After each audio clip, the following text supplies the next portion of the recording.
Pretty Suited Podcast, where career meets culture. And today we have a few topics to discuss. It's fall. It's fall. Fall is here. Yes, it's my favorite time of the year. As you can see, I'm making some changes. I'm wearing my fall colors. I have my fall hair. We love a good protective style in the fall because, anybody got time to be getting pneumonia. If you're a natural girl like me, your hair is protected, it's moisturized, and we good to go. So I'm so excited about this season. I love me some good pumpkin stuff. I love, fall decorations. I love the smells of fall, like candles. Oh my gosh, it's my favorite time of the year. It is hoodie season. It is sweater season. It is quote unquote cuffing season. Our first topic is definitely talking about that, where we discuss workplace romance.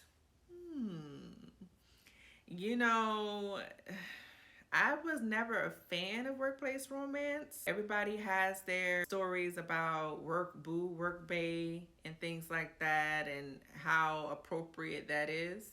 I felt a little way about it. I'm not gonna lie. Until I worked for a company, and I'm not gonna say the name, of course, but this was a large company that actually promoted workplace romance, and not like in a creepy, weird kind of way, but like almost in a like, because our organization is so large and we have so many different hubs across the country, if we decide to ask you to relocate, then if your spouse works for the same company, then it wouldn't be that bad of a transition because you guys can kind of go together. That was what was told to me by my manager, that he met his wife there. Most of the colleagues met their husbands or wives there, and it wasn't frowned upon.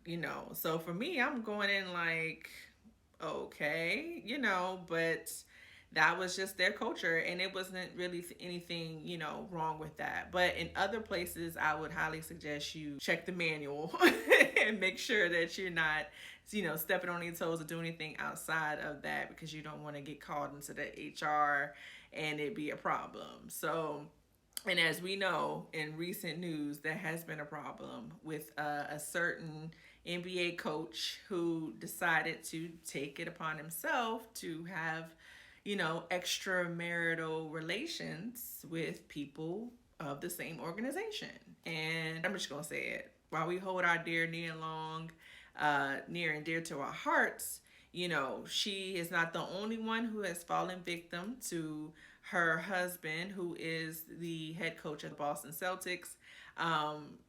Allegedly, he was, having relations with other women in the organization, but Nia Long is not the only one to have, fall victim to their spouse taking part in workplace, affairs, if you know what I mean. His penalty was suspension for a whole year. So, so like I said, while the place that I was at, it wasn't frowned upon, in a lot of organizations it is. So, there might be something in your contract, some kind of, clause or whatever that says that that's not appropriate. So definitely check. But yeah, but I don't see the actual harm in meeting somebody if you're single, okay? But meeting somebody at work, because me and my friends talk all the time, and it's like, who better knows your lifestyle or your daily stressors, or even just the lingo that you use, than somebody who works in the same field, right? So while you may not meet somebody that's at your actual job, but if you meet somebody who's in the same career field, like for example, I'm in healthcare, so if I meet another healthcare professional, our conversations might go a bit smoother because they kind of know what I'm talking about when it comes to, like, let me tell you today, this patient had their oxygen saturation, their blood pressure, the office manager, or this and that. Like the lingo that I would use, it wouldn't be so foreign to them. So where they're just like, how you have your spouse just nodding their head, but they really don't know what you're talking about. So if they work in the same environment as you, you're talking and throwing out scenarios, they'll be like, while they may not know the exact information, they would kind of be more inclined to be like, I agree. And this happened to me in this kind of way. That's quite similar. So I am not opposed to it, but there are some negatives to that scenario too. Like, for example, if you work with your spouse, or not even your spouse, let's just say you guys are dating, or a little workplace romance, right? And you guys stop talking. Unfortunately, that can be a bit awkward, if you guys go back to work and that person is sitting right there, and you have to look in their face. You have to deal with them being, real petty. Let's say if you didn't end on right terms, now they want to throw extra work your way, or they want to talk bad to other employees about you. So it can get real messy. Some places, even if you have workplace romance, as long as you inform HR of that, then sometimes they'll approve, because they just want to make sure that there's no kind of, favoritism. They want to make sure that, you're not getting extra treatment or preferred treatment just because you're sleeping with your, boss or things like that. So they just want to make sure that the lines are clear and that they're aware of your guys' relationship. So that way, if something were to go down and unfortunately there may be false claims of sexual harassment or whatever the case may be, or true claims of sexual harassment, that they have this story together, because if not, it can get real sticky. But I think as long as, if you do decide to, start something with a co-worker or colleague in the same organization, that you also set clear boundaries. Some people may not want their colleagues to know. So while HR may be okay with it, your colleagues may not know, and that's fine. Because then you'll have people in your business, then you'll have some messiness going on. So sometimes that, that might be a clear boundary. I know that I was recently watched The Breakfast Club, and I saw that Kadeem Harrison and Jasmine Guy from one of my favorite shows of the 80s and 90s, A Different World. They were on there and they were talking about they dropped so many gems, but they just gave real background onto how it was filming, the show. Did playing those roles of Dwayne and Whitley teach y'all anything about your own relationships outside of the show? There was some crossover. Mm-hmm. Because sometimes I was having a better relationship that was scripted than in my real life. Wow. And other times, I didn't know how to negotiate real life. I don't know. I feel like I was a bit of a mess in my real relationship. But I often talk to him. Mm-hmm. Like, it was too much fun to pretend to be in love with Jazz. Yeah. It was too much of a joy.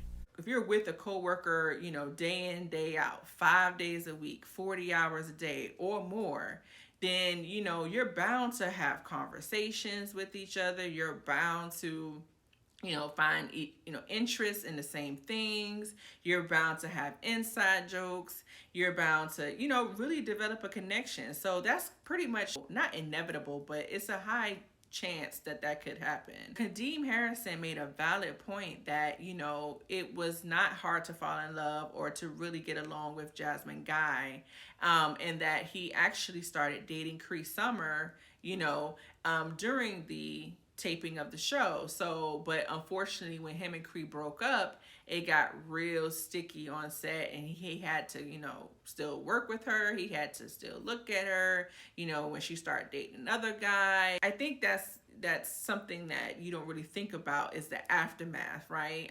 Usually when, you meet somebody or work bae or whatever, and you're in the honeymoon phase, you don't really think about the after effects if you guys were to break up. So, and you got to be careful for people who have many work romances, okay? Where they're literally, I know this is like a running joke when I used to work in the hospital. It's a running joke that, like, the guys who do transport, like, they take patients to, like, see the CT scan, or they take patients to be discharged. Normally they're like young, handsome men. I don't know why they have this job. I don't know if it's a part of the work description, but they literally usually get some handsome young man to be in transport. So the running joke though is that the transport guys always go from unit to unit because they're taking patients everywhere, and they flirt with all the nurses, they flirt with all the, care technicians, and they flirt with the secretary. They just big flirts. So they go around, and he may have a girlfriend on the 5th floor, and they have a girlfriend in ICU, and they have a girlfriend in registration. So like, you just really can't trust the transport guys. No shade to them. But I just always thought it was funny because they're like the prime example of people who have like multiple work bays. So now we're going to get into our watch list of the week. I'm getting better. Anyway, so this watch list of the week is staying on brand. So what we're talking about, I have a confession, y'all. I love a good bootleg movie. And when I say bootleg, I'm not talking about, copyright infringement, nothing like that. But I'm talking about a movie that may have a lower budget than, the blockbuster film, right? So since, Tubi has been on the rise as a streaming service, for up and coming independent films, I was scrolling on Tubi over the weekend, and I bumped into this movie called He Said, She Said. Now, I love a good rom-com, but this one had like a dabble of drama. So when we're talking about workplace romance, I'm not going to give out the whole movie because I do want y'all to see this one. Unlike the one that I spoke about last week, Okay. This movie I do want you guys to see because it is starring Love and Hip Hop star Juju, which you also may know her for being the rapper Cameron's ex-girlfriend or ex-fiance. She is gorgeous in this film, and it is simply about, a lot of people hooking up with folks at work that may or may not be in their best interest. So in that particular story, Juju, we all know Juju got a shape on her. You know what I'm saying? Homegirl got some curves, okay?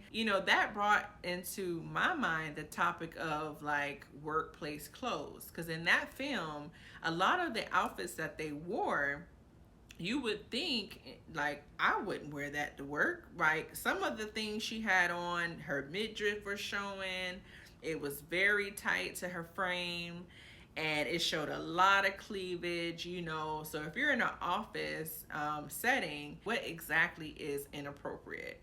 And I got to bring it back to cultural competence too, right? Why is it that something might look a bit more provocative on somebody with curves, but if that same dress was worn on somebody who was more streamlined or thin or petite, it wouldn't be seen as inappropriate? Like I never really thought about that till I really actually worked in the corporate setting, and I realized that just because you have a frame, you have a curvy frame, that now I can't wear this dress, but if this person wears this dress, then it's completely fine. She may not have enough, a lot of cleavage that's spilling out of it. She may not have hips to where the dress is clinging onto the hips. No matter what a curvy girl wears, it will be deemed as inappropriate. And she can have the correct size and everything. It does not matter. You cannot hide, a larger butt or a, larger breast. You cannot hide that, So unless you want her to come to work in a 4XT, you just can't hide it. So in that same concept, then you got to start thinking about, okay, is it the person who is attracted to them? Is it their problem? Like, for example, if you are a heterosexual male and you're attracted to women, you being attracted to her doesn't necessarily mean that she's being unprofessional or her attire is unprofessional. Her attraction does not equal to unprofessionalism, is basically what I'm saying. So, if a woman who may not have sex appeal wears the same outfit and you're not attracted to her, or even if just visually that's not your cup of tea and that's not your preference, you not being sexually attracted to her doesn't make her more professional than somebody you are sexually attracted to.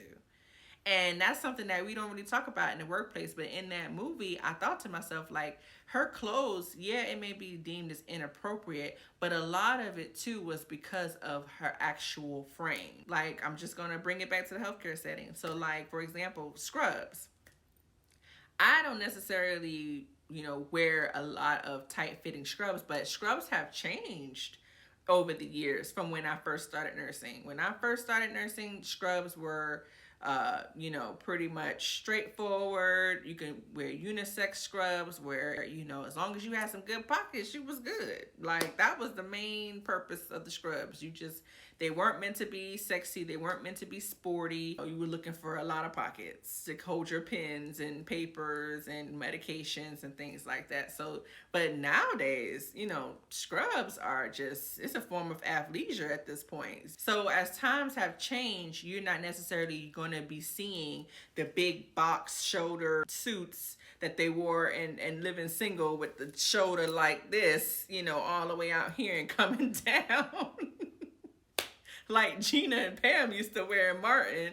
Like, we're not going to see that anymore. You know what I'm saying? When a woman's body is not accented. Like, that's just not what you're going to see nowadays. A lot of clothes are tailored to women's frames nowadays. So you really can't get around that and what exactly is professional and not professional. So anyway, so watch that. It is available on Tubi. I don't know how long it's going to be there because I know things come and go on that app, but it is a cute movie, a cute watch. So now let's get into our tune of the week. This week it is Sir's Nothing Even Matters. I've always been a fan of Sir's. I did like his last project. But I'm really a fan now because I really can see how he's kind of stamping his name as an R&B artist right now. And I think that is a good fall tune, to be honest with you, as we transition from summer to fall. I found myself on the interstate headed home from work, listening to this with the windows down with a nice crisp air. It was giving a vibe, and I love his voice. It's very like chill. I really enjoy that. It's very chill but not sleepy. You know what I'm saying? A lot of these artists, these guys, they don't really sing and sang, nowadays, unfortunately. But Sir, he's not like that. He has enough kind of tone to where you're not sleepy, but it's still a vibe. So check out, it is Sir's Nothing Even Matters. Go get that. So anyway, guys, that brings me to the end of this episode. I just want to thank you for tuning in yet again. Don't forget to like, share, and subscribe. And I just want to leave you with one tip. You already have everything that you need. Have a good one.